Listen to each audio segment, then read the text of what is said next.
I got so much motherfucking design on right now. Break it down, bring it back, make it clap. I got 3 old thoughts, new block, where that thing. Bitches on my line, and you know.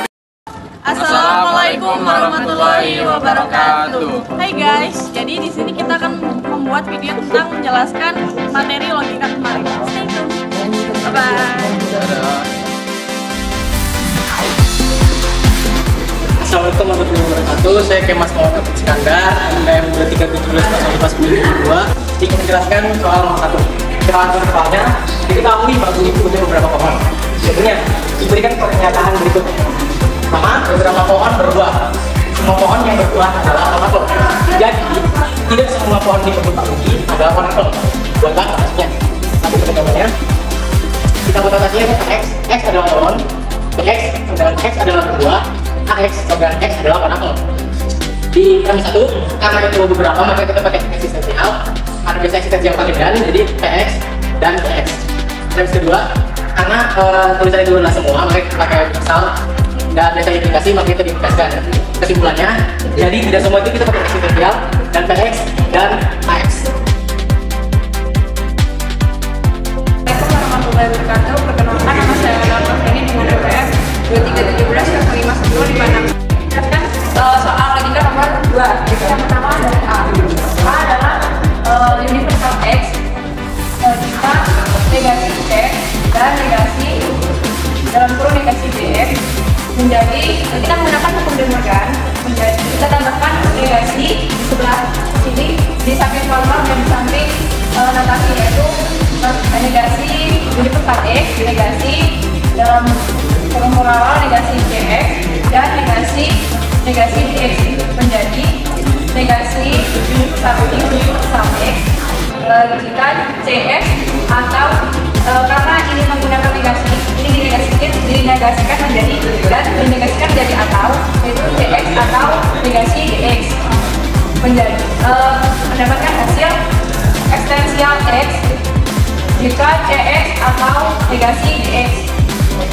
Nomor 2, ekstensial X jika AX atau negasi DX dan EX atau FX.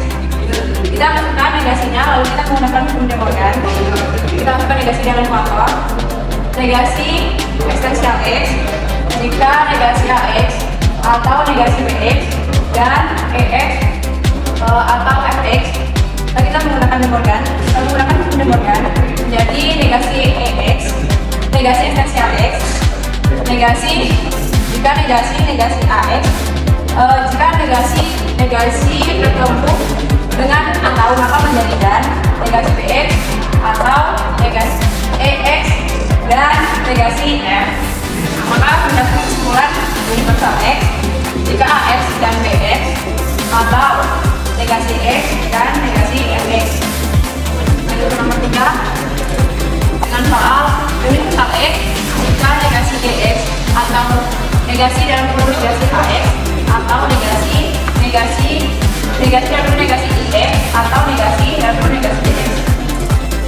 Kita masukkan negasi pada kuartal negasi universal X, lalu memasukkan negasi pada negasi dalam kurung negasi DX atau negasi dalam kurung negasi AX atau negasi dalam kurung negasi IX atau negasi dalam kurung negasi DX. Kita menggunakan hukum De Morgan. Setelah itu menjadi negasi AX, negasinya habis karena negasi jadi habis. Lalu atau ini menjadi dan, negasi ini karena tidak memiliki negasi, ini negasi habis, negasi masuk, ini negasi HX, atau ini menjadi dan, atau ini menjadi dan. Lalu negasi X, negasi habis, kalau masukkan negasi ini berarti negasi DX dan negasi DX. Jadi kesimpulannya ekstensial X jika GX dan negasi HX dan negasi IX dan negasi DX. Assalamualaikum warahmatullahi wabarakatuh. Di sini kami dari kelompok 4 akan menjelaskan mengenai tugas logika nomor 3. Sebelumnya izin memperkenalkan diri. Nama saya Mustafa Fatami dengan NPM 2317051030 dan teman saya Indah Sanjana Della dengan NPM 2317051046. Langsung saja kita masuk ke nomor 3. Oke, jadi di sini langsung saja kesimpulan 1, yaitu kita menggunakan UI pada P1 dan De Morgan langsung. Jadi kita menghilangkan kuartor, kemudian kita De Morganin K1, yaitu jadinya negasi PX dan negasi FX maka GX. Kemudian hasilnya negasi PS atau FS maka GS. Kemudian pada K2 yaitu kita menggunakan UI pada P2 dan De Morgan. Jadi hasilnya karena negasi bertemu dengan negasi De Morgan, hasilnya negasi GS atau bertemu negasi jadi dan kemudian HS bertemu dengan negasi hasilnya HS. Kemudian U1 pada P3 yaitu ini kita menghilangkan kuartor, hasilnya FS maka PS. Kemudian kita simplifikasikan K2 yaitu kita ambil salah satu HS. Kemudian simplifikasi pada K2 lagi yaitu kita ambil negasi GX. Kemudian selanjutnya akan dijelaskan oleh rekan saya. Oke, kemudian untuk K6 sendiri itu hasilnya dari polen K1 dan K5. Untuk ini dan K5. Jadi yang kita ketahui rumus dari manis polen itu P dikaki dan negasi D maka masukkan negasi P. Maka di K6-nya akan menghasilkan negasi dalam kurung negasi PS atau PS. Kemudian untuk K7 itu K7 menggunakan De Morgan pada K6. Nah di K6 ini kita De Morganin menghasilkan PS dan negasi FS. Maka PS dan negasi FS karena sesuai dengan hukum De Morgan itu apabila dia negasi PS atau FS dia akan masukkan sebaliknya atau dibaliknya tidak.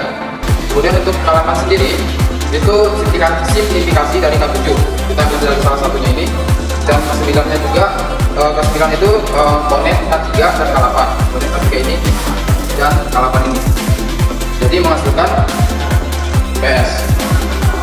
Untuk K9 sendiri itu ya hasil dari ponen K3 dan K8, dan untuk K10-nya konstruksi K8 dan K9. Jadi K8 ini kita konstruksiin ke K9 jadi PS dan FS. Kemudian untuk K11 itu kita simplifikasikan lagi untuk yang K7. Jadi yang tadi kan udah nih yang PS pertama, kemudian PS K7 yang kedua kita simplifikasi jadi dikasih FS. Kemudian kita di K12-nya kita tawarkan K3 dan K11. K11 sama K3 itu akan menghasilkan negasi PS. Kemudian pada K13, nah K13 ini menggunakan konjungsi antara K12 dan K11. Nah kita lihat K11 itu kan negasi FS dan K12 itu negasi FPS, maka kita konjungsi jadi 3. Nah setelah itu di K14 kita menggunakan kemudahan K10 dan K13.